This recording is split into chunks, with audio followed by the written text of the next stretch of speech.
এটা ইরান। স্থানীয় বাসিন্দারা একটি নলাকার আকৃতির কাঠামো তৈরি করছে।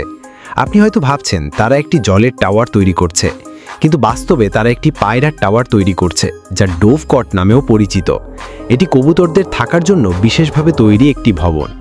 এই কবুতরের টাওয়ারগুলি মূলত কাঁচা মাটির ইট এবং সিরামিক দিয়ে তৈরি, এবং এগুলি সাধারণত 10 থেকে 18 মিটার লম্বা হয়। এর ভিতরে শত শত বাসা রয়েছে, যা হাজার হাজার কবুতরকে থাকতে সক্ষম। ইরানের গ্রামাঞ্চলে কবুতর টাওয়ার খুবই সাধারণ। প্রায় প্রতিটি পরিবারের একটি বাসা থাকে। কবুতর পালনের প্রধান কারণ হল তাদের বিষ্ঠা সংগ্রহ করা। ইরানে ভৌগোলিক অবস্থার কারণে স্থানীয় মাটিতে নাইট্রোজেনের অভাব হয়। মুরগি, হাঁস, রাজহাঁস এবং কবুতরের মতো হাঁস মুরগির বিষ্ঠা নাইট্রোজেনে সমৃদ্ধ। তবে মুরগি, হাঁস এবং রাজহাঁসের তুলনায় কবুতরের রক্ষণাবেক্ষণের খরচ অনেক কম।